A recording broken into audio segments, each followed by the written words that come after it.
Good evening and welcome to CAF Warbird Tube, a show where we talk about warbirds, history, World War II, flying, and much more.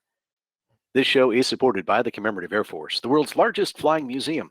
This nonprofit membership organization has preserved and flown historic aircraft for more than 65 years. CAF's mission is to educate, inspire, and honor through flight and living history experiences. Now, you can support the organization through your donations, membership, or by volunteering your time and talents. Visit commemorativeairforce.org for more information, including the location of a CAF unit near you and a schedule of where our aircraft will be appearing at air shows and aviation events this summer and fall. And in fact, we're going to talk about one of those aviation events in just a few moments. Welcoming you if you're watching on Facebook, on YouTube, and those of you watching on GoToMeeting. If you would do us a favor, please take a second to like or share and hit the subscribe button and follow us. Now, if you do subscribe on YouTube, also click the bell icon and you'll get notifications about new episodes of CAF Warbird Tube. Now, as you're watching tonight, you might have some questions for our guests. Just type them in the comment section and we'll try to answer them either during the presentation or before we sign off. Now, in this episode, we're going to take a look at one of the most anticipated events on the aviation calendar, EAA AirVenture Oshkosh. We're going to focus in on the military aspect of the show and also, of course, Warbirds. So joining us tonight are Bill Fisher and Dennis Dunbar from EAA. Gentlemen, good evening and welcome to the show. Good evening. Thanks for having us. Well, let's get started with a little background on both of you. We'll start with you, Bill. What's your background in aviation and how did you get to be the executive director of the Warbirds? Well, I guess that goes way back until around 1970 when, as a little boy in northern Wisconsin, we watched planes come and go from the local airport. And the one thing that really got me hooked on Warbirds was a mining company based in Canada came down to northern Wisconsin. They flew a PBY, actual World War II surplus airplane. They rigged it up with mine detection equipment. So they were looking for zinc, copper, and other minerals that could be mined in northern Wisconsin. And that airplane was based at our home airport in Rhinelander, Wisconsin. And it'd be up during the summer months, early fall. They'd be flying grid patterns throughout the state. And whenever we heard the airplane take off, we would hop on our bicycles and ride the 5-mile trip out to the airport, and then we wait for it to return. And then if we were lucky enough, the pilots would come out and the scientists that were on board, and they'd let us look around the airplane. And a couple times they let us go inside and look around, and it was really a neat thing to experience that. And then, of course, as a little kid building model airplanes, I had to kind of started the model building and just basic interest in aviation. So picking up books and reading all that I could, soaking up all the material that was out there. Later on, as I got older, my brother-in-law earned his CFI certificate. So I was able to get some inexpensive flying lessons and eventually got my private pilot certificate in probably the mid-1990s and joined the Green Bay Flying Club where we flew a Cessna 172. And I built up hours flying that airplane and just having fun. Around about the year 2002, EAA advertised that they're looking for the executive director for Warbirds of America. And I look at the qualifications that they were looking for, and well, I'm doing all of those duties in my current job, and plus being an EAA member and going to the convention for many years, having a specific interest in Warbirds and that basic knowledge, was able to apply for the position and was hired, and that was 20 years ago. Sure doesn't seem like 20 years, but it's been fun. It's really kind of like a dream job. So, like they say, time flies when you're having fun. It's yeah, it is amazing. And Dennis, how about you? I got into aviation because of a movie and then an air show. I didn't really have anyone in my family that was in aviation. I grew up in what was then more of the suburbs of Indianapolis, but now it's one big city. But when Top Gun came out, I was fortunate. I got to see the movie in Miramar on like a preview night in a theater full of sailors. And it was pretty motivational. I mean, the movie in general, right? I was 10 years old, and then here's all these sailors going crazy watching the movie. It's kind of a memory I won't forget. So, saw Top Gun. I don't know. My mom and dad took me to see it 6-7 times in the theater across the country as we were driving back to Indiana. And then gotta look at my poster here. On June 28th and 29th, so just around a month later, I went to my first air show hosted by the Confederate Air Force, the Indiana wing of the CAF. It was pretty awesome. I knew before the Blue Angels even flew that my life had changed, and I wanted other people to be able to experience what I experienced at this air show. But I was kind of a funny story, I guess. When I was 10, my dad, we never saw a fourth quarter of a football game or anything like that. So he was ready to leave before the Blue Angels flew. And for those of you who remember 86, that was the last year they flew the A4s. And I threw a fit. I threw a tantrum I'm not proud of to this day, but it worked because my dad drove his police car up on this hill that used to be where you would pull into Mount Comfort Airport. They've since leveled the hill, but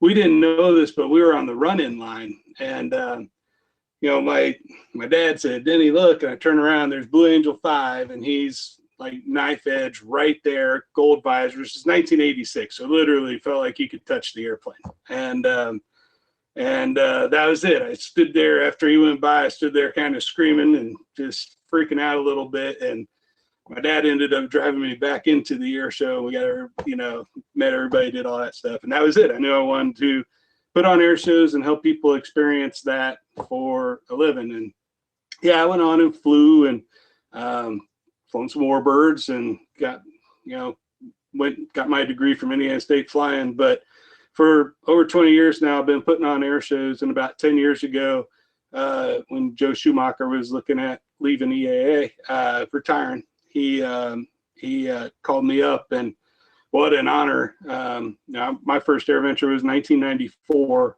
I remember my flight instructor took me and another kid that was, we were pumping gas to learn to fly at the airport, and he took us to Oshkosh, and it was an experience I'll never forget. So we, and I remember leaving saying, I'd like to be a part of this someday. And so this will be my 10th AirVenture this year, and it's been a lot of fun. Warbirds have been a huge part of my life, and I guess I got to thank the CAF for getting me started down the track of air shows. So you're going to put the blame on us, are you? I am. And, there's an air show. I don't think the CAF is putting it on, but I'm sure they're involved. But they're having an air show there in Mount Comfort again. And that's exciting to me to hear that air show is coming back. So hopefully there's some dumb little 10-year-old in Indianapolis that's going to get excited and, want to fly airplanes. So that's awesome. Yeah, the Indiana wing is still going strong. They just, we were talking about this before, they just picked up we didn't have a chance to look it up, but I think it's a BT-13 that they're flying, and hopefully they'll bring that up to AirVenture this year. Just for those who don't know, and I'm not sure who in the audience doesn't know, but the EAA AirVenture Oshkosh, it's the EAA fly-in convention. It's a convention for all of the EAA members. First one was in 1953. It's grown a little bit since then.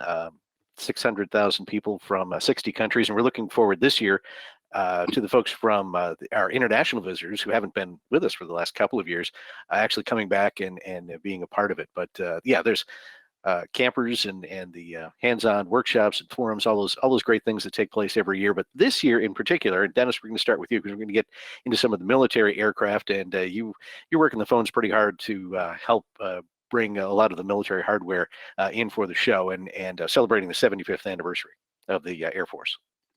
Yeah, that's certainly one of our themes. We're highlighting different MAGCOMs throughout the week. Monday's AFSOC, we've got an AFSOC demo we're working on. Tuesday is Air Education Training Command. Wednesday's Air Combat Command. Thursday is AMC. We've got C-17 demos and 135s. Friday is Global Strike, and Saturday is the big Air Force 75th anniversary with all the just the greatest hits. Should be a fun day. We've got programming in Theater in the Woods on Saturday. Certainly we've got a lot of military assets. This isn't all Air Force, but you can see the variety aircraft that we're going to have on static display and then also flying in the show this year. There's some unique ones. There's some old standards. Our neighborhood, our home state 135s and F-16s from Wisconsin. But then we've also got some more unusual aircraft. I'm excited for everyone to see this E-2 Hawkeye demo. That's going to be a lot of fun, something you don't see all the time. And I think a good mix of some of the modern aircraft, and there's still some others that are in the process of being confirmed yet. So, are we actually looking at an F-35 A, B, and C demo? Well, no, just an A and C. I was hoping that we would try. I called the Marines. I've been calling the Marines a lot lately. There's another funny story there, but we have the A and C. We have the single ship F-35A demo from the Air Force, and they'll be doing heritage flights. And we also have the Navy two-ship F-35C demo that, and also will do a legacy flight. The Marines have been flying the F-35B at Marine Corps air stations, and I think China Lake also, which, they're doing testing for the Marine Corps out there. And I thought it would be neat to be able to see the Stovall variant and to be the first venue to fly all three at the same show site, at least civilian venue. And shot down. So win some, lose some. I get shot down a lot, honestly, but you don't try, whatever. So it's still a pretty impressive lineup for those of you who are interested in the current military aircraft. Some other neat airplanes that are kind of on the radar as well. This is quite a nice list as well. Yeah, not all Warbirds are necessarily military on this list, but it's the U2 on Wednesday. That's always fun. We got 2 109s coming this year. It's gonna be fantastic. So some of the guys on the West Ramp are telling me, and I think they're right, because recollection, I don't remember, but I guess this is our first 777 that we've had at Oshkosh. So don't know how that slipped through the cracks, but I guess we're fixing it. So we're gonna have the Boeing 777 Eco demonstrator. It'll be on static display Monday through Thursday morning. We're gonna pull it off the Plaza, and then it'll depart Thursday, right before the show. Dean Cutshaw on the F-100. I mean, that's always awesome. So always look forward to that. And then, of course, some of you have probably heard about the MiG-29 coming, so that's going to be exciting. Right now, it looks like we're still firming up plans with them, but it seems like if you want to see it flying, best bet's going to be its arrival Friday and then in the show on Saturday. But that's still some of that. It might grow. We're still confirming that up. The Jerry Yegan's bringing a collection here: P-51, P-40, Corsair, and the Mosquito. Goodness, sorry. So that'll be nice to see that 4-ship hauling around. A-26 restoration. Not a Warbird, but I think very cool. Actually, is a Warbird. The tow plane's Warbird. But we've got the Airbus Perlin 2, which is this super high altitude glider. Those folks have already been talking smack to the U2 guys, saying that they can fly higher than the U2. That's actually been funny. I started something there. And then, but the tow airplane is also cool. You can see it in the picture here. It's the white one above the Tiger Cat, and that is the Grob Egret. And that was Also kind of a Cold War high altitude surveillance airplane as well. Very cool. So and they say they can get up as high as the U-2 as well. So everybody, we got a lot of altitude bragging rights at this one. The Grob and the Eager and the Perlin are going to fly on Tuesday in Innovation. So that'll be pretty fun. And then the Flight of the Cats. I know we just recently put out a press release on the Flight of the Cats, but really excited to have Rod Lewis's Tiger Cats, Bearcats, and Wildcat, and then have Evan Fagan helping out with his Hellcat in there to make just a very unique flight. I know no Tomcat, but can't, unless somebody wants to go steal one from Iran. We're out of options. So, but this will be pretty fantastic to have all these Grumman Ironworks aircraft in the sky at the same time. Should be pretty sweet. We're going to fly those on Wednesday and Friday in the show. Okay. Yeah, we've got that on the on some of the flight demos that we'll be seeing.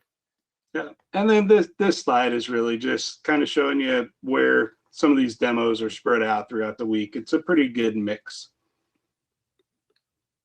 Yeah. So we've there's lots and lots of highlights, and we're just going to hit some of the big ones. We've talked about the Flight of the Cats, and if there's anyone who hasn't seen it yet, you can get to see Top Gun Maverick at the Fly-In Theater on Friday. Well, and it's going to be cool. There's, we always have some pretty special speakers, and there might be some other activity that makes that a pretty unique evening at the Fly-In Theater. I wouldn't miss it. Okay. But in addition, we've got aggressor aircraft that are going to be on stack display, Navy contractors, and we also have some Air Force aggressors. We got some of those F-16s out in Ellis with the super cool paint jobs. So photographers will really like that, I think.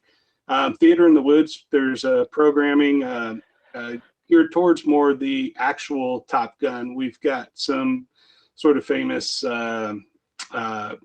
pioneers of the Naval Fighter Weapons School that are going to be presenting there at Theater in the Woods. So the Honor Flight is coming back this year. And that, that was when we came back last year, not everything was up and running, right? And probably what hurt the most was not doing the Honor Flight. I think I'll speak for myself, but I think I speak for most of us when I say it's probably the highlight of what we do there. I always try and make a point to stop and watch as they get off the plane, and the eyes, the reaction, because they're getting that welcome home that they may not have got, most in fact did not get when they came back from Vietnam. So this is a really special event to me, and I encourage folks on Friday to gather, help make that parade route, and welcome our heroes home from their trip to DC. So yeah, that is amazing to watch them take off the first thing in the morning, knowing that they're going to spend the day in Washington touring the monuments, and then come back to just a fantastic reception once they touch back down in Oshkosh, probably about 6 o'clock, 6:30 or so. So it's a long day, but I've like you've been there to see the veterans come off the airplane, and it really is the smiles and the joy that they have to be a part of that. And it's quite an experience. With the water cannon salutes, we're making a stage out of the ramp on the C5, just all that good stuff. So yeah, it'll be good. All right, and then, one thing that I know is near and dear to your heart is the Twilight Flight Fest, and this is like the absolute other end of the world from Warbirds, but it is still one of the coolest things that happens as things are winding down for the evening. So everyone I know that's gone to the Twilight Flight Fest, and like the air show performers, I've been pushing, and I really pushed hard last year, go to the Twilight Flight Fest, and a lot of them came back, they were like, that was fun, we're gonna go again tonight, we're bringing people. So I don't care who you are, go down to the Twilight Flight Fest, you're gonna have a blast. Originally, and I think we've sort of stuck to it, this was supposed to showcase kind of entry-level ways to get into aviation, some of the lower cost, simpler ways. We got 3D RC flying, we've got some STOL aircraft, Now, some of the STOL aircraft that you're going to see there are not what you would call low-cost entry-level aircraft, but they're, but some very much are. We've got skydiving, we've got paramotors. Rhythmia is going to be performing there again. And then as it starts winding down between near Papa 4, along Papa there, we've got, it looks like about a dozen hot air balloons each night that are going to do a balloon glow. So that's along Papa. The Twilight Flight Fest is at the Fun Fly Zone at the Ultralight Strip. It's just a cool environment. You got like the two-stroke smells. You got the smell of food, and I keep wanting to get the smell of funnel cake, but we haven't been able to pull that off yet. But there's good smelling food down there, and it's just kind of like spending your night at the county fair. The atmosphere is different. You're right up next to the axe there. There's not, a 500-foot line, and it's grassroots. And you're gonna walk out of there going, that was really awesome. So it's fun. And these 3D RC, these young men and women flying these 3D RC airplanes are phenomenal. Yes, they are. And will we see them in the night air show? Like a couple of years ago, we saw them as well. That's a good question, Steve, because the 2 times we've flown them in the night show has been because of when we've had to move the night show a night, and we've therefore lost an act. So we used them as fillers. But they've been so wildly received that if I was smart, I probably would actually schedule them a slot in there. So maybe that was some good feedback. Maybe I'll have to look and see where we can maybe sneak some of these guys in there again, because it is fun. Yeah. Well, we've got a couple of questions that have popped up from some of our viewers tonight. Jack wants to know if will the MiG-29 do any kind of flybys upon its arrival? So we haven't worked out exactly what the arrival is going to look like yet. Okay. But we are working on that. Certainly in the show on Saturday, we'll have some flybys. We don't be no aerobatics. We don't have a Cat 1 box this year, but it'll be very dynamic. All right, good. Will the U2 be on static display this year, and if so, what days? We were hoping for the U2 to be on static display, and we've been planning on that until recently, some kind of real world stuff. And it looks like the best we're going to be able to get to support is remote from Beale. So they're going to send a T-38 Advance. So they got someone on the announcer stand with you there, Steve. And but then the U2 itself will launch from Beale, come to its demo, and then we'll coordinate an unrestricted climb. We'll get them up, up really, really high to the thin air, and get them back to Beale. So that's we were hoping to have it on stack display this year. So were they. We will again. You just got to keep asking, right? Yeah. And one of our viewers has a sad face because they didn't see any B-17s on the list. So we do have the B-17. Yankee Lady's going to be up there in Appleton giving rides. So there will be B-17 overhead, a lot going back and forth over there. So, but as of right now, I'm not aware of any other B-17s coming, and that makes me very sad too. Yeah. And A's B-17 is still under repairs? Yes, it's still in Florida being repaired. All right. You mentioned the 2 VF-109s, and our viewers wondering where those are coming from? So the ones coming out of Illinois, Bill, why don't you probably know better than I do, more details on the actual.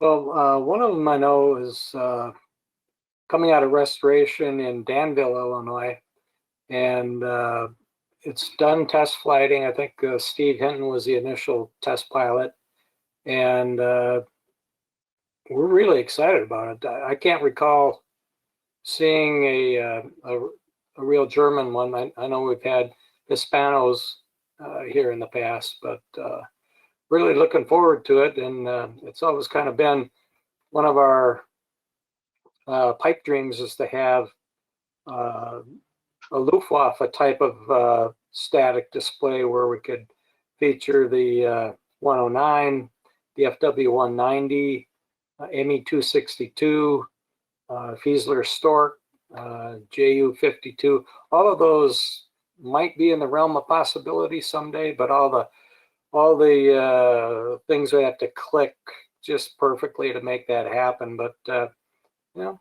we're getting to the point where you know, it's a possibility. That's great. Let's see, a couple of the just other things to hit real quick. There's always an anniversary for aircraft at Oshkosh. A couple of the ones, the 75th anniversary of the Bonanza, 50 years of Vans aircraft. If you have been around the amateur built world at all, you recognize all the Vans, the RV3, 4, 5, 6, 6A. Yeah, you know the numbers as they go up. And it's been 50. This is the 50th anniversary for the original Vans prototype. The Flybaby, the Dyke Delta, very vegan. So some great aircraft that you'll see on display and featured. And believe it or not, 40 years of Part 103, which has started the ultralight movement. So that's, yeah, it's amazing to think that that's been 40 years already. So those just a few of the highlights.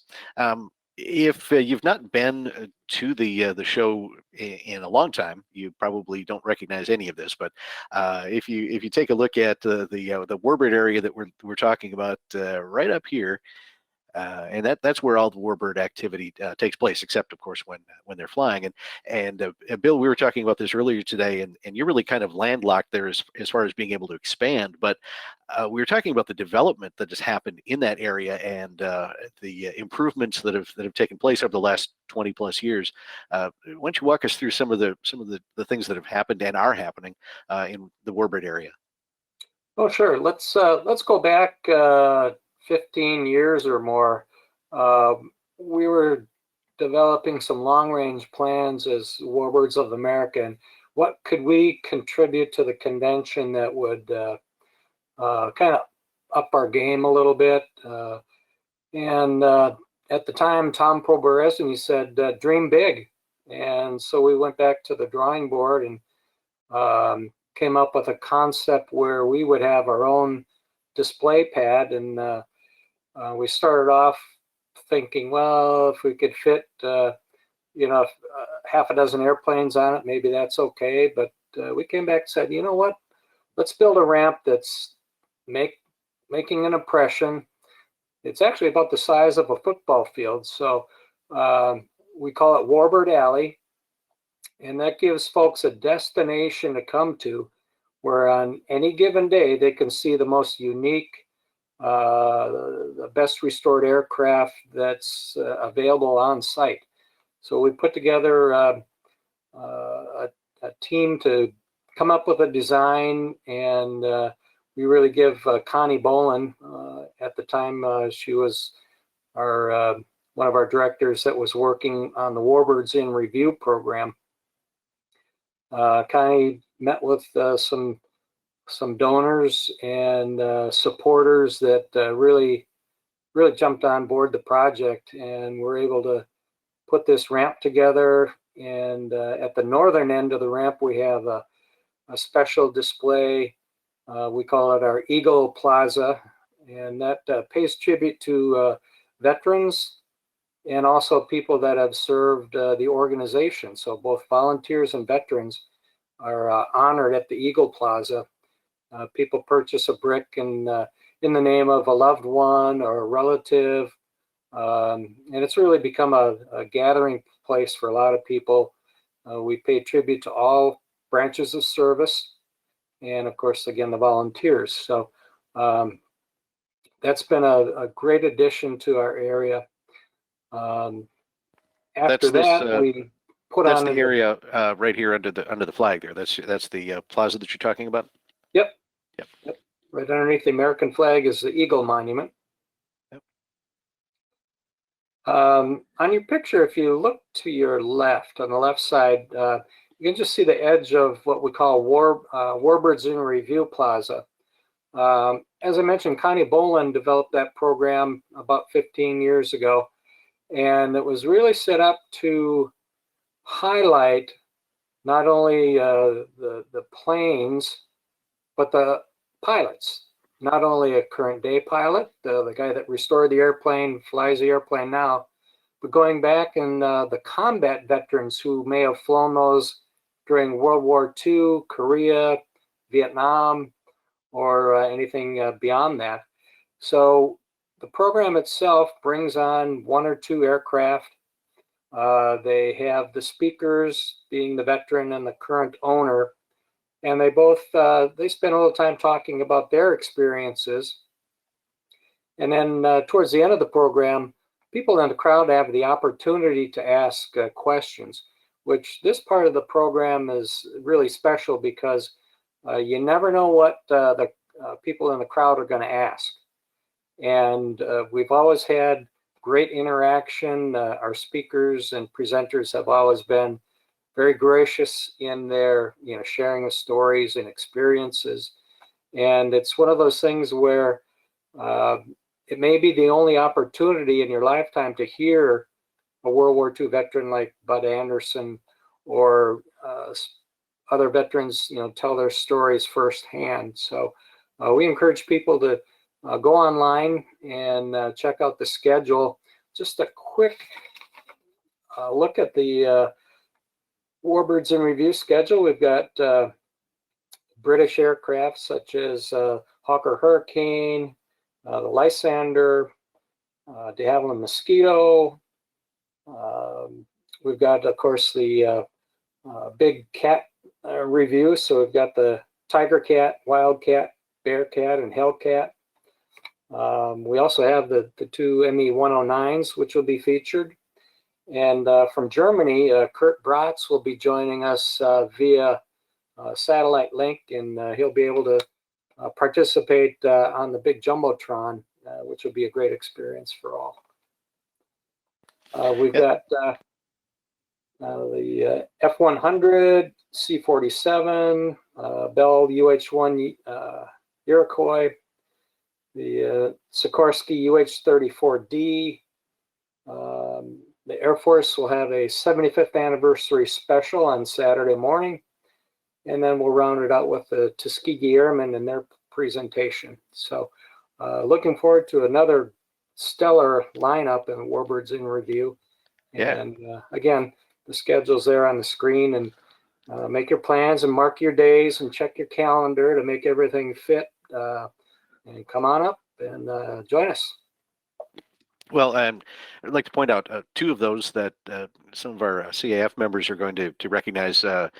John Lucky Luckadoo, who has been at the Wings Over Dallas show. He's a Dallas area native. He's been a joy to have at the show and to talk with, and he enjoys spending time with people and answering questions, and especially for young people, to encourage them to do their best. But also Colonel Bud Anderson, and this was something I didn't know until just recently. I've always known of the P-51 Old Crow that he had flown, but he had flown a P-39 before the P-51B and D models, and the CAF Central Texas Wing operates a P-39, and that's the airplane as it looks now. But it's going to come to AirVenture with a paint scheme resembling the one at the top of the picture there. So we're having it painted up for Bud Anderson, so you'll be able to see the P-39 and the P-51s, the different models that he flew.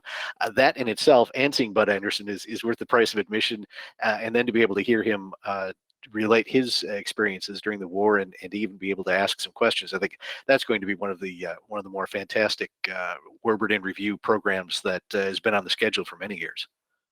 Right. And also going back to the schedule a little bit. Let's see. We had mentioned Jerry Yagan bringing his collection of aircraft from the Military Aviation Museum out in Virginia Beach. Those aircraft are going to make a long trip.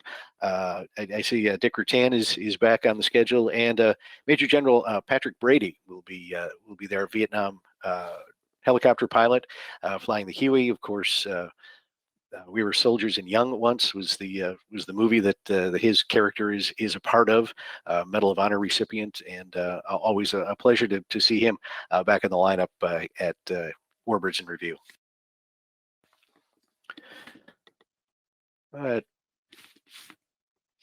Just want to run through quickly a few of the CAF aircraft that we know will be on the ground there. Devil Dog, of course. I don't think you can go. I know you can't go to an air show anywhere in North America without seeing a Devil Dog T-shirt on someone.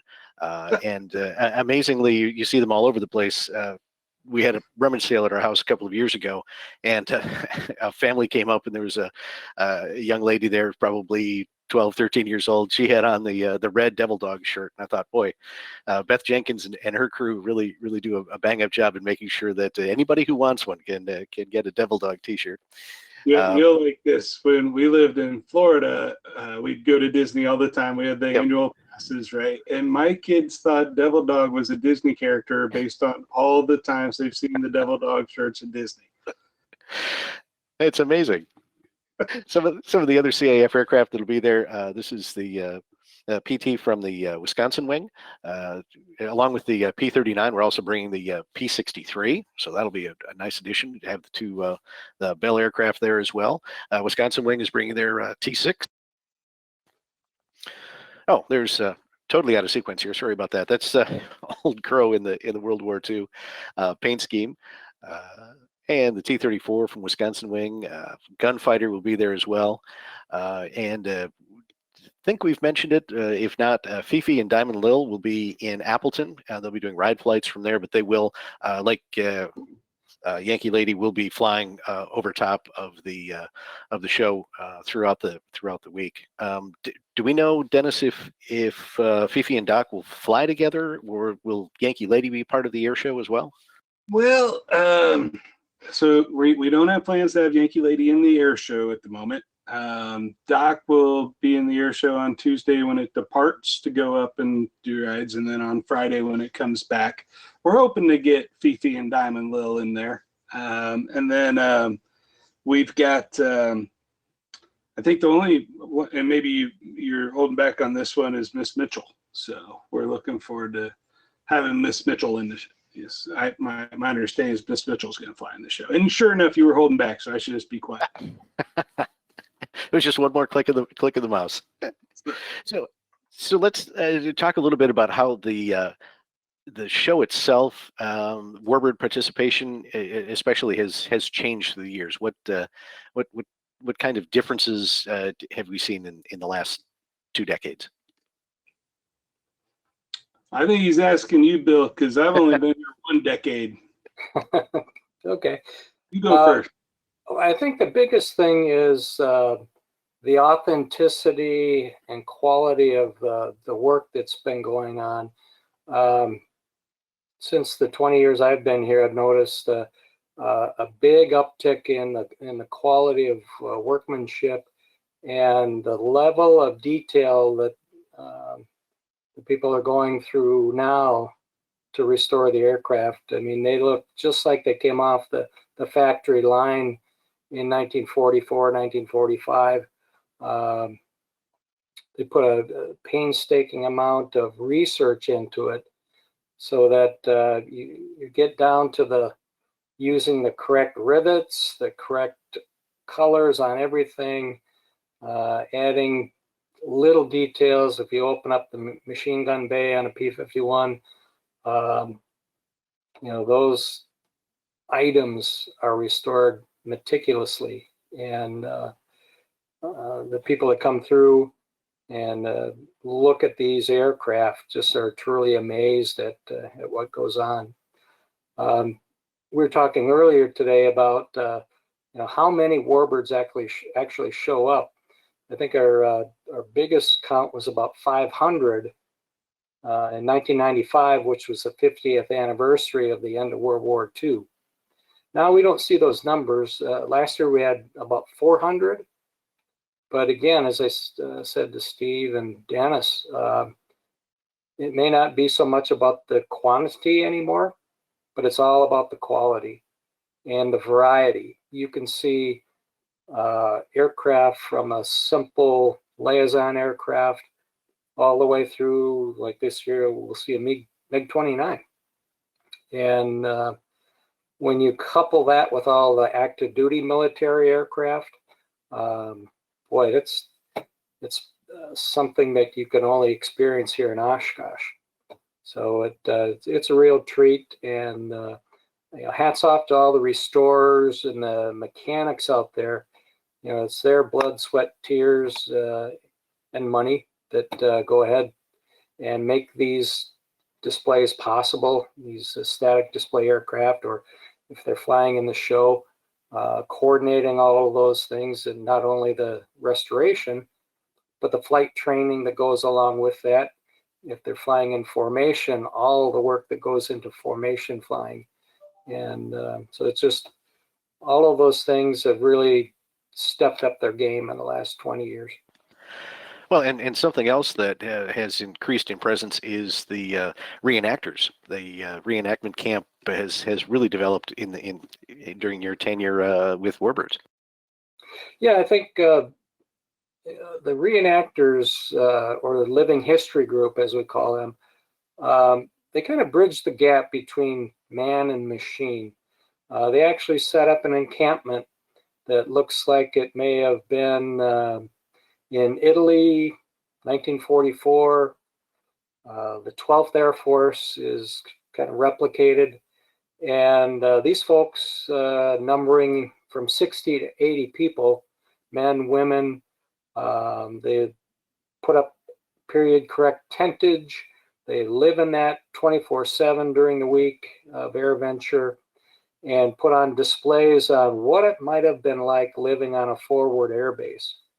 And so they're there to help educate the younger people, show their displays and their wares, and again, give people maybe a little idea of what it might have been like. They can look across the field and see a row of Mustangs, and when they're in the camp, they can smell the canvas, they can hear the noises of men and women going about their daily duties, and it's like you're stepping back in time. So we encourage people to take a look at that and soak that all in too. And one thing that we would be remiss if we didn't talk about was the Veterans Parade on Friday. Right. Going back 10 or 12 years, we decided to take one day out of the convention and make it Salute to Veterans Day. And that's where we pay tribute to all branches of service, men and women. And it's a chance for them to gather and reunite as a group. This year on Friday at 1 p.m., they'll gather at Warbird Alley, and they'll have a special presentation on the Warbirds in Review Plaza. Just a way to say thank you. We're glad you're here, and if you want to join us in a parade, we'll march from the Warbird Alley all the way down to Boeing Plaza, which is about a half a mile in distance. So the folks line up by branch of service, and they're with their group, and it's fun. It's a lot of bantering going back and forth, especially between the Air Force and the Marine Corps. There's some good-hearted ribbing going on there. But then once the parade starts, they proceed right along the flight line. So there's thousands of people getting ready to watch the daily air show. And the parade, as it comes along, people stand up, they snap to attention, they salute the veterans. The kids are waving their little American flags. And there's a lot of great interaction between the veterans and the crowd. A lot of high fives, a lot of thank yous. And it's a homecoming for the veterans that maybe some of them didn't get. The picture that's up on the screen now, if I could tell just a quick story. This was at the parade a couple years ago. The gentleman in the front seat is Doug Ward. He was a ball turret gunner on a B-17 during World War II. And the gentleman right behind him is a commander of the 8th Air Force. And to hear Doug telling the 8th Air Force commander his war stories, I'd turn around, I'm driving the Jeep there, turn around and look at the commander's face, and he was just amazed and smiling, grinning from ear to ear, and just the exchange of what it's like to fly a B-17 versus what it's like to fly a B-1. And that was priceless. As we got further down into the crowd, there's a gentleman in his lawn chair who had fallen asleep. And as we approached the man in the Jeep, Doug Ward, the World War II veteran, said, "Billy, you got to stop. Stop, Billy." So I stopped the Jeep. We stopped the whole entire parade. And Doug sits up in his chair and he yells to this gentleman, "Wake up!" And the guy was startled. He woke up and was kind of embarrassed that he was sleeping during the parade. And so he stood up and saluted, and looked back at the commander of the 8th Air Force, and he was laughing so hard, tears were coming down his cheek. And the parade continued, and we just had a ball that day. Doug since then has passed, and that's one memory I'll treasure for the rest of my life, and I know many other people will too. But that was a real special day, and again, the Veterans Parade, such a great event. That'll be again Friday afternoon. Gather at 1 p.m. at Warbird Alley, and we'll be down at Boeing Plaza by around 2:20, somewhere in that range. Sounds good. Is that your Jeep, Bill? Pardon? Is that your Jeep? Yes. Yes. Not only does he take care of all the airplanes, and he's got his restored Jeep as well. You've got a couple of more questions coming in from our audience. What can people expect to see in the big Warbird shows Friday and Saturday? So I was just talking with Rothenegger today, and we are looking at a very comprehensive Warbird show. We're looking at having some of those Yagan aircraft in there. We're looking at fighters, bombers, transports. There's looks like we're going to have a good showing. We talked about an 8 ship of Mustangs. There's other fighters in there. It seems like a really promising year right now to have good support late into the week. We've got the Eric Zipkin and all the C-47s he's gathered together. I think we'll lose some of those numbers as the week goes on, but even by the time we get to Saturday, we should still have at least a 4 ship based on what I just heard. So that'll be fantastic. Larry Kelly's pulling together a flight of bombers. It's the Warbird show Friday and Saturday is going to be very solid this year. It looks like. I'm excited about it.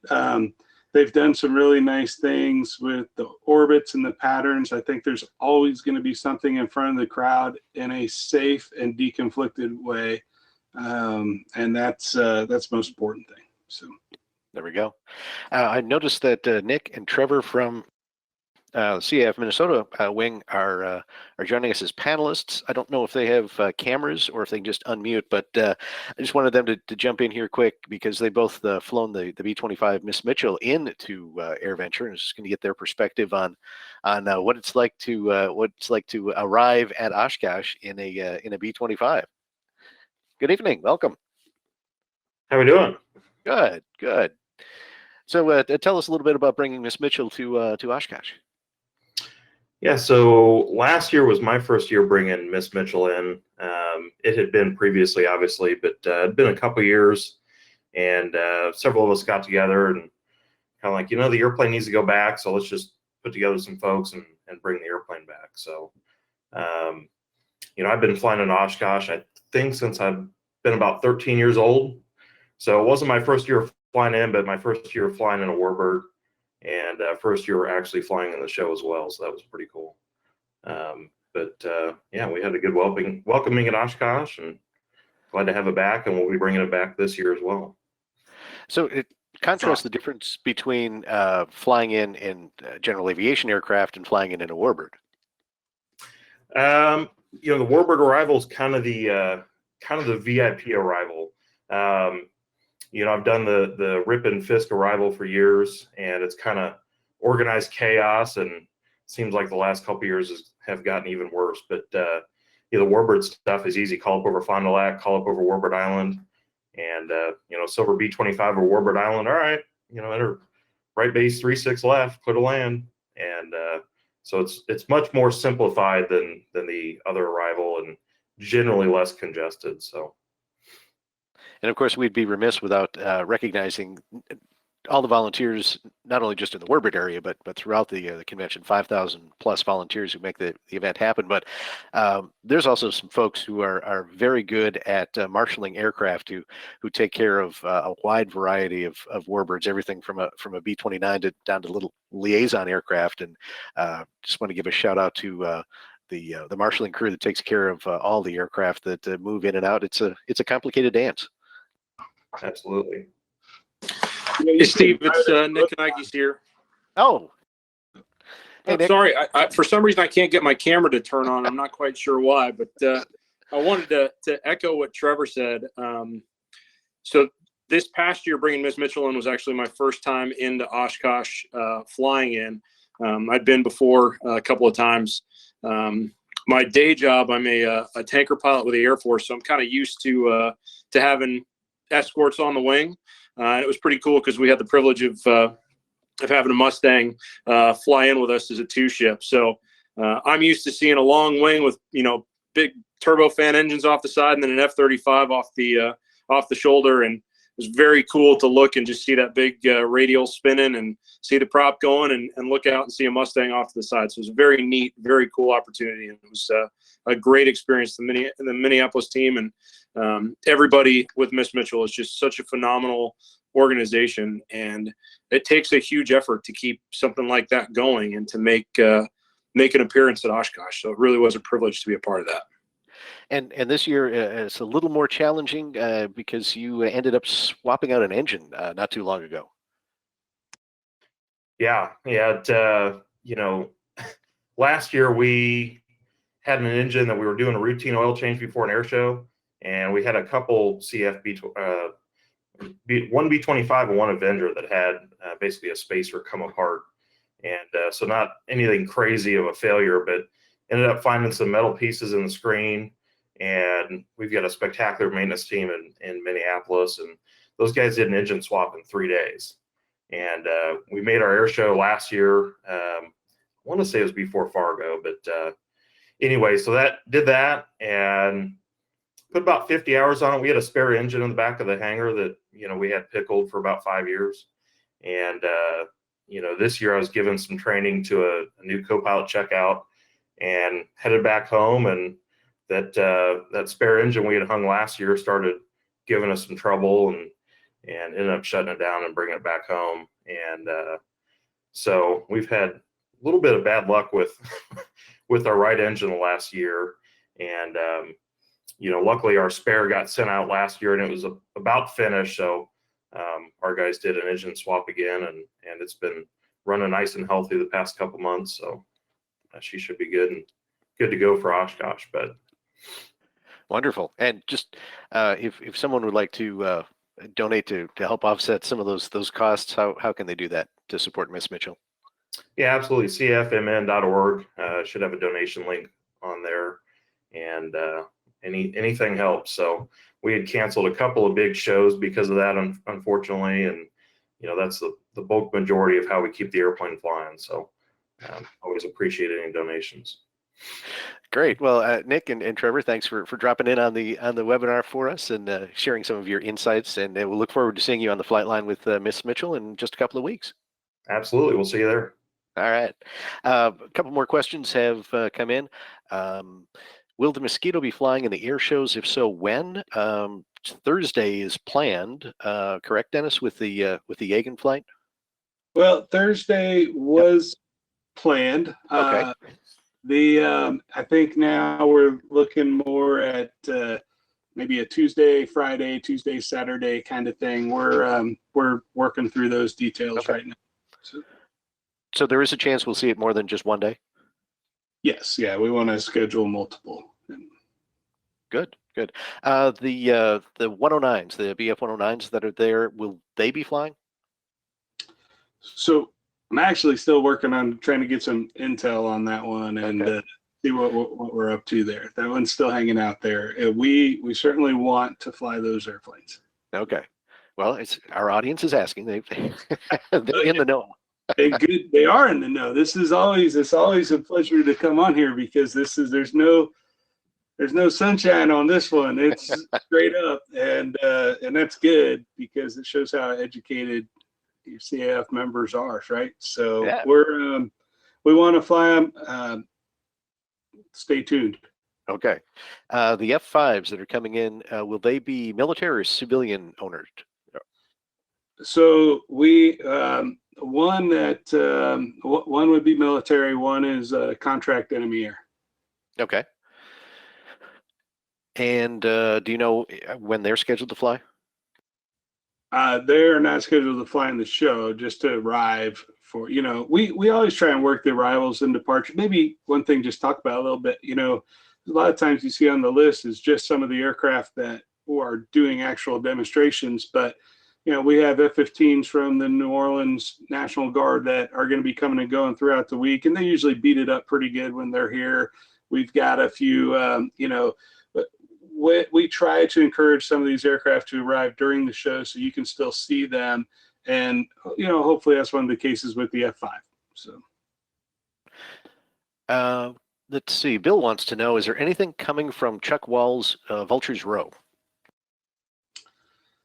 I'm not aware of it this year. Bill, are you?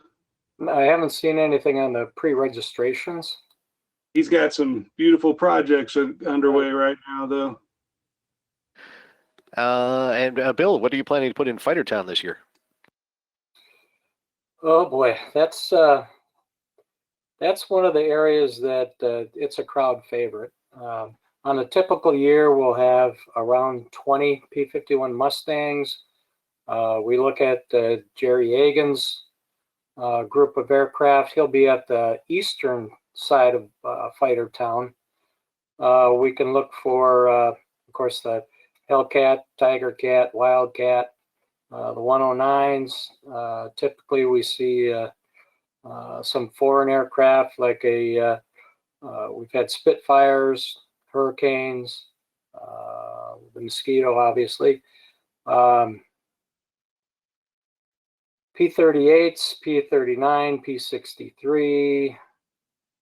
I know I'm missing some P-40s.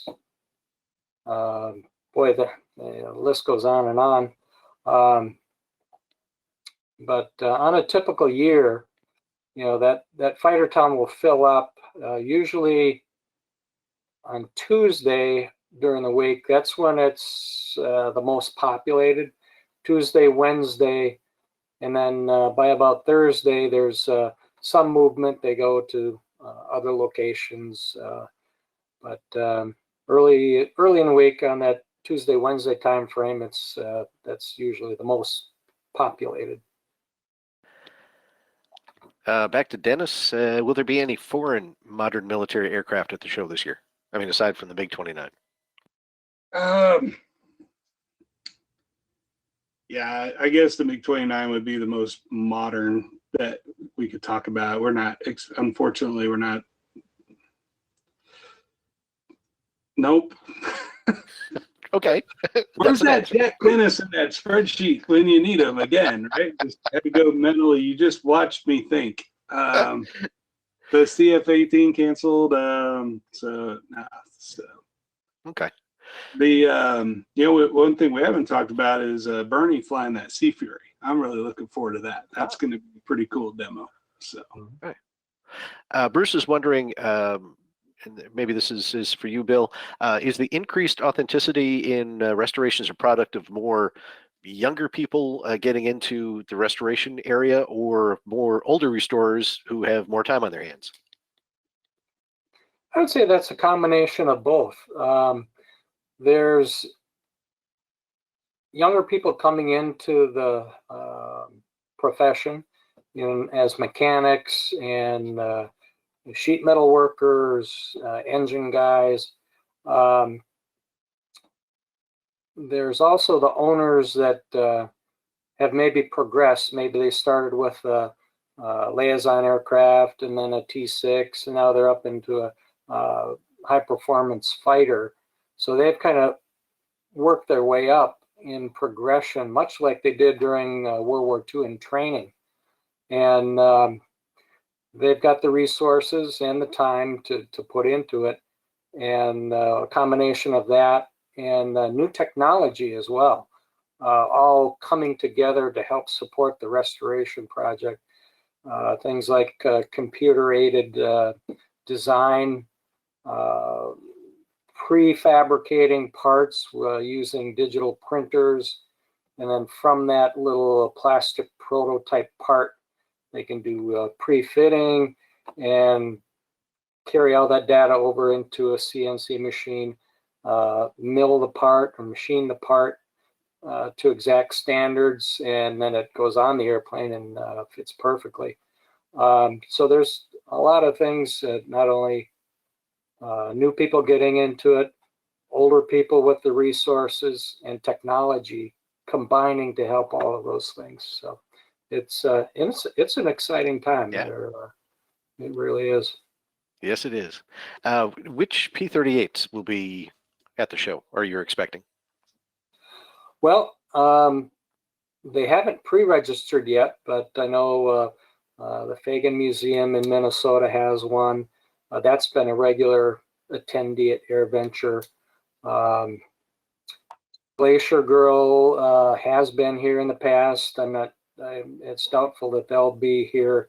They're bringing the other Grumman assets, but there's usually one or two that attend Oshkosh. Good. And here's a question I can answer. One of our viewers wants to know, is Matt Yonkin going to be flying the Twin Beach in the night air show? And the answer to that is yes, unless, of course, Dennis has changed the lineup for the night air shows. No, Matt Yonkin is still on board. So. Yeah, always after the 4th of July, it seems like something comes up. There's a bunch of changes all at once. I think people realize, hey, we're in AirVenture month and all that. So there's always this kind of big rewrite that happens right about now. So, but as of this moment, Matt is on the schedule. Yonkin is still in there. But, some of these other questions we've been getting. Yeah, you got me.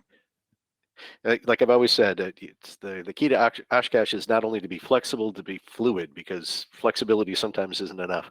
And then the let's see. Oh, of course, the overriding question: is there going to be a Harrier at the show? Oh. You didn't think you'd get away without answering that one, and that actually came from a viewer as well. I was hoping. Should I tell do we have time to tell the story? Sure. I mean the story is worth it. Yes. So we got a handwritten letter from a 9-year-old girl local to Oshkosh who dropped this off saying in the nicest way possible that I'm really not doing a good job with my job because her favorite airplane is a Marine Corps Harrier, and we haven't had one in 6 years when she was 3 years old. And what she'd really like this year is to have a Harrier, but in the most polite way, she's like, if it's not too much trouble, can you please try and get one? And it's just the most adorable letter. Unfortunately, with COVID and everything, a lot of my friends in the Marine Corps have retired, moved on, and my Harrier contacts were dwindling. So I took a picture, I redacted her name and all that info, and I put it on Facebook thinking that one of my old students or somebody would have, I forgot someone's flying Harriers, I know.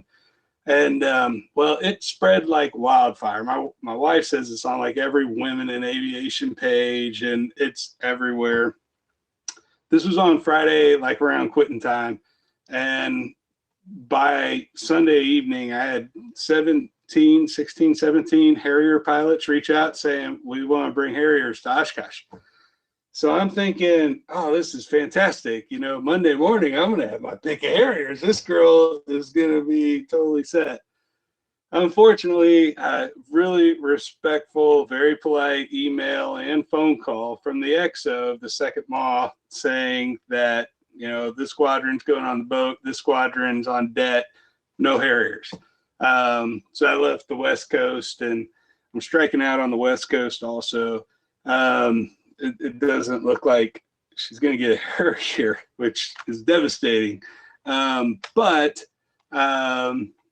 but she is going to have the greatest day at AirVenture. Bayo, the F-35 demo pilot, has offered to, make sure she has a great time. Patty Wagstaff jumped right on it. I could go on and on with folks that her day is going to be amazing. And to make it also cool, there's a lady named Sarah Marshall. She works at Basler, and she got a handwritten letter from another 9-year-old girl.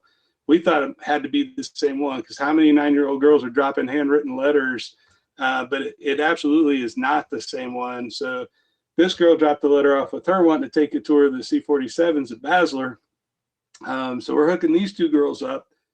So it's always nice to have a wingman when you're young and trying to get in aviation and all that. So they're going to have an incredible experience at AirVenture. Just right now, it doesn't look like I still am very bad at my job. So no Harrier for her. It was her 10th birthday, was just this other Sunday. And her dad was able to give her the really good news about Bayo and Patty and some of the stuff she's going to get to do that day. And she's very, very happy. So good.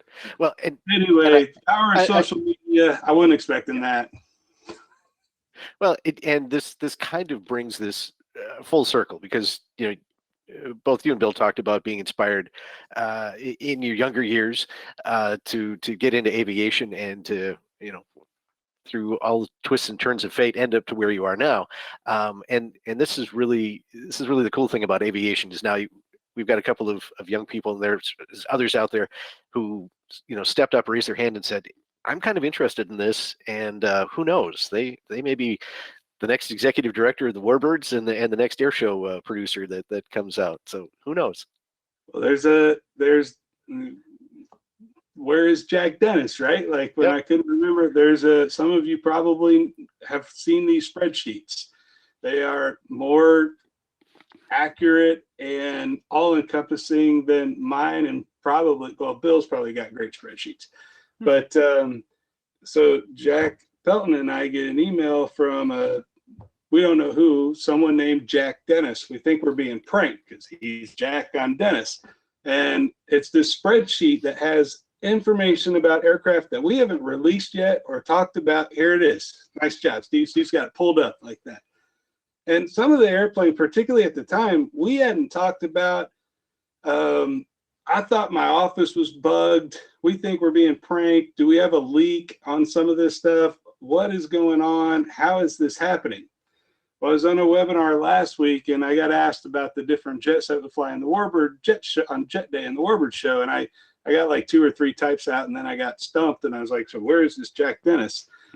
Well, Jack Dennis emails me that night. Turns out he's a high school kid from Chicago who came to his very first AirVenture last year, fell in love with air shows, and has now been just paying attention to everything we put out, making inferences, doing some deductive reasoning, and has compiled this spreadsheet. And his name is really Jack Dennis. It's not a prank on Jack and Dennis. Anyway, I'm and with him Friday. Yeah, he's in the audience tonight as well. He probably is. He is. So, no, we know he is. Oh, you're kidding me. Yep. So it's so awesome. He's keeping track of you. How's it going? Sorry if I'm embarrassing you. But so he's in high school doing these spreadsheets. When I was in high school, I used to draw airshow sequences up, and I used to draw airshow layout plans on this book of airport layouts I had. And like nobody understood why I was doing that stuff in high school. And I'm sure Jack's friends are probably wondering what he's doing with the spreadsheet on all this stuff coming to the air show. But I think it's awesome. So we're hooking Jack up. He's gonna get to be part of our air ops team while he's here and all that stuff. But it just, to me, that's the good stuff. I think we're having an impact on folks. I mean, these are just a couple of situations I'm telling about me, but know that when you're out there doing what you're doing for the CAF all across the country, you're making impacts on these folks. And it may be years before you realize it, and that investment is seen, but it matters. So keep it up, because there's awesome young folks out there like Jack Dennis ready to take our place. So I think it's pretty cool. That's the good stuff. That is. It definitely is. So let's we're gonna a little few minutes over time, but that's okay, and we'll wrap things up tonight. If someone needs now, the aircraft that are going to be there, the air show schedules, things like that, like you said, Dennis, is kind of in a state of flux. Folks can go to the EAA website, correct, and get the latest information. Yep. So EAA.org will take you there. If there's any new military aircraft that'll be added to the list, they'll probably show up there, or just show up on the flight line on the 25th and see what arrives. It's always fun. So thank you everyone for joining us tonight. Again, don't forget to click that like, subscribe, or follow button so we can let you know about all of our future shows. And as always, if you have ideas for topics, we'd love to hear from you. Just send Leah Block an email at media@cafhq.org. Thanks again to Dennis and Bill from EIA and Trevor and Nick from the CAF Minnesota wing for dropping in tonight. Until next time, from the Commemorative Air Force, I'm Steve Buss. Have a good night.